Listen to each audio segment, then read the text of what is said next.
Hello mga kahanap bahay, naghahanap po ako ng buyer na naghahanap ng RFO or yung tinatawag nating ready for occupancy. Gawa na po ang bahay, buyer na lamang po ang inaantay. Ito po ay located sa Tansa, Cavite, along Antero Soriano Highway. Ayan po, guaranteed napakaganda ng location at complete turnover pa. So kung naghahanap ka at ito pong video na to ang kasagutan sa tanong mo, tapusin mo po itong vlog na to dahil i-discuss ko po yung computation. In the event na okay sa'yo ang computation, tara, daily tripping and reservation pa tayo. Maganda pong mapili mo yung pinakamagandang available slot sa mapa ngayon. At para sa ating computation, ito po ay under Pag-ibig Housing Loan. Nga po pala, si Wansinon po is nasa 50 square meters po ang lot area. Malaki po ang parking sa harapan nito. Ang ating floor area naman po ay 46 square meters. May sunod po akong vlog, ini-edit ko lang po. Panoorin mo po ito right after mapanood mo itong computation. So, 2 bedrooms kasi complete na po ito. May bedrooms na siya. 1 toilet and bath, 1 parking area, yung ating dining at yung ating kitchen area, mapapanood mo sa next vlog. For the computation, ang ating total contract price for the regular inner po ito kasi iba ang computation for our corner lots. So, total contract price of 2,397,000. Merong tayong sales discount, umaabot ang discount natin ng 167,790. So, bawasan natin yon, magkakaroon tayo ng discounted total contract price na 2,229,210. At ang ating loanable amount ay magiging 1,882,300. Ang gross equity natin po ay umaabot ng 418.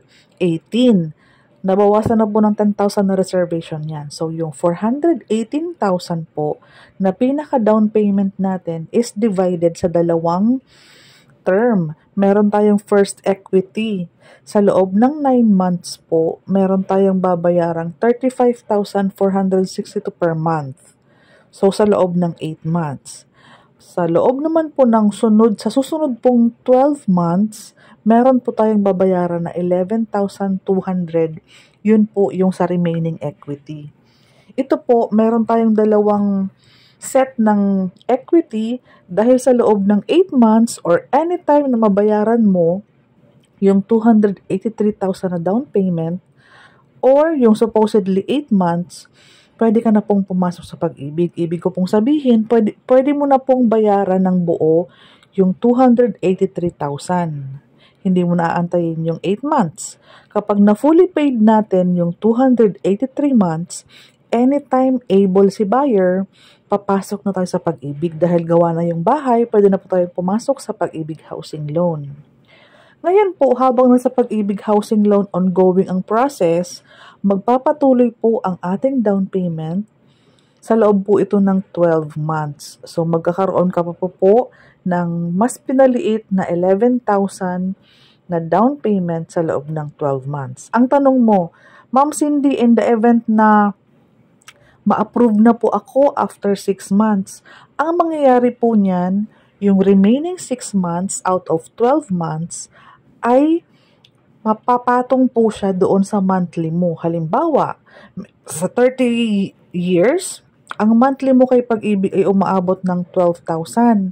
So, ang mangyayari po, kapag nakalipat ka na at nagsama or nagsabay, ang remaining 6 months equity mo, sasabay po ito sa monthly amortization mo dahil nga po approve ka na at nakatira ka na. So, sana naunawaan po. At 37,000 naman po ang salary required.